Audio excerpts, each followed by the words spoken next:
Hey, welcome to the Dog 10.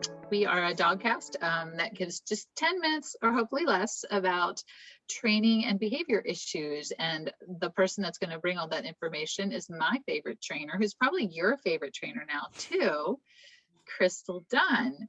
And Crystal, tell them who you are. Give us all your creds, because you have so many.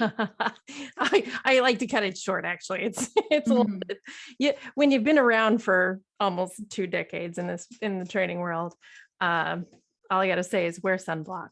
No, I'm a dog trainer, a behavior consultant, and I'm the host for Far-Fetched Dog Podcast. So that's my current stuff. Yay. And I'm Kara Octoberg. I'm an author and an advocate for dog rescue and shelters. And today we have a question coming from a dear friend of mine, Regina, who shot this question out just today, actually, and said that when she picked up her dog Minnie from boarding, she was hoarse. And we talked a little bit about that and about the fact that that's apparently a common thing. I have not put my dogs in a kennel before, so it's not an experience of mine, but from what Crystal says, it happens regularly. So we're going to talk about it. So yeah. Crystal, take it away. Well-timed question too, because it's that time of year. Everybody's boarding their dogs before Christmas, and a lot of people are just getting their dogs back after Thanksgiving, and New Year's is coming up. So it's a pretty hot one. So I used to run a boarding training and doggy daycare facility that housed up to 200 dogs and 20 cats. And so you might imagine barking is a pretty common element in that environment, right? But we, honestly, as somebody who's run that type of facility before, it is one of those things that we focus on a lot to try to minimize barking and how do we set these dogs up to succeed in that environment, right? And some facilities are better at it than others. The layout has a lot to do with it. The staff has a lot to do with it and how well they're trained. The number of dogs has a lot to do with it. In a bigger facility, obviously, it's a louder facility. So soundproofing and stuff like that becomes much more important in those larger facilities. But there's a lot that you can do at home to actually prepare your dog. First off, let me say that a dog coming home from boarding, hoarse, is a really common problem. Because they do tend to bark a lot. And this is, in my experience, regardless of whether or not it's a heavy play environment or if it's a more solitary kennel only environment with limited play, it's just one of those things where dogs bark a lot when you're away. If you think about it from the dog's perspective, they're under a lot of stress in these environments, typically just out of the gates, because most dogs are not at all prepared to be in that environment.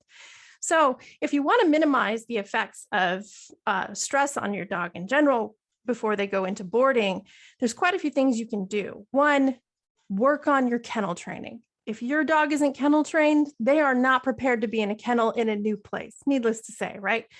It's one of the many situations where kennel training becomes extremely important, whether your dog gets sick, has to go to a boarding facility, whatever, you're going to need a kennel. It's a very practical tool. So, and I know we'll talk more about that in a future episode too, but yes. Just to put that out there now, if your dog isn't kennel trained and you plan to board them where they're going to be in a kennel, start kennel training right now.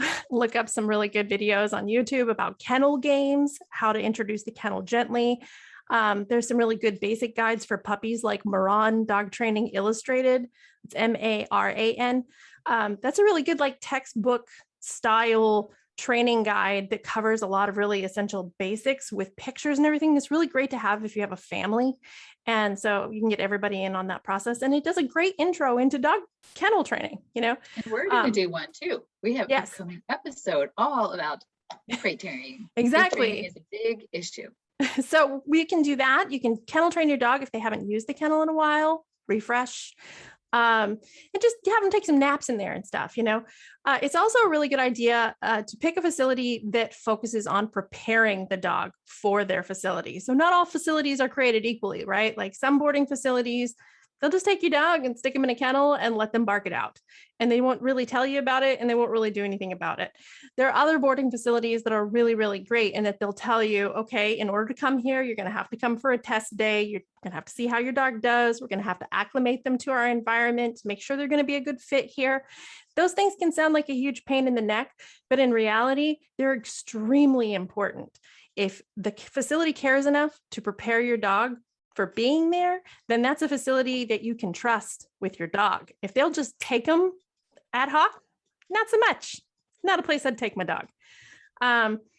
The other thing is, to keep in mind is the barking and hoarseness, borking, as we'll call it, is not necessarily a sign. Like if your dog comes back and they're raspy, sometimes they're sick too. It's not always a sign that the facility is dirty.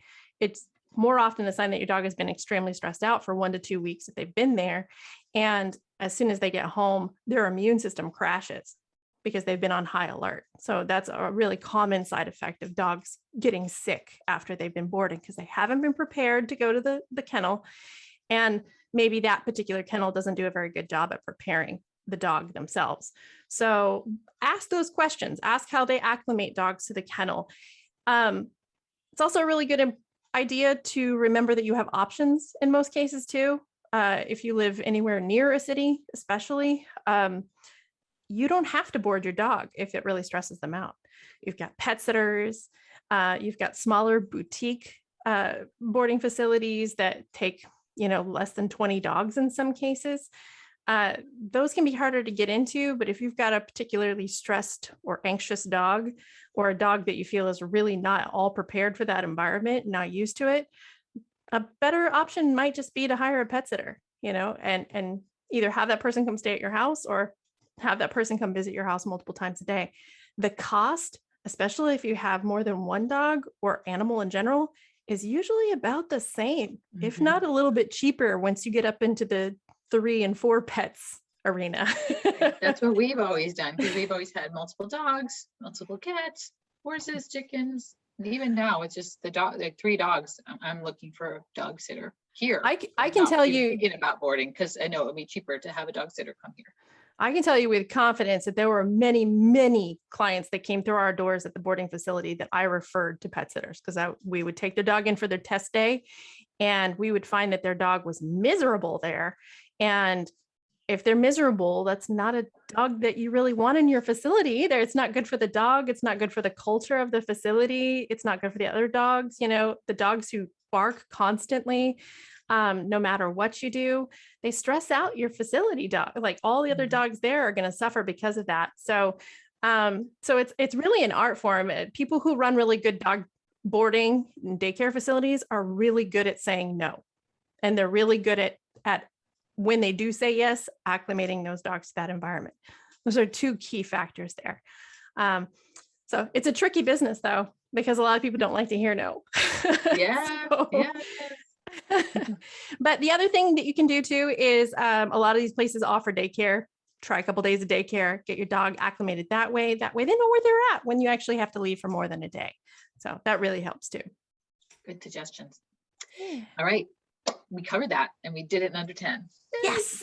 Yes. All right. So we are going to come back at you. We have an upcoming episode. I mentioned earlier that we're going to talk about crate training, and I know that is a hot topic, and I'm excited to talk about it because I think it's really critical. And I learned just firsthand how good it is that my dog is crate trained recently, and I'm going to tell you about that in the next episode. I don't know if it is the next episode, but upcoming episode. It's coming up. Yeah. Thanks for being here with us. If you have a question about dog behavior or dog training for Crystal, you can either comment here on, I think it's going to be we're on the Farfetched podcast, on right? Facebook and Instagram under Farfetched Pod, or you can email me at farfetchedpod@gmail.com. Right. Or you can reach out to me direct through my Facebook or my website, KaraWrights.com. And we'll be happy to tackle your best questions. All right. See you next time. Thanks for being here. Bye. Bye.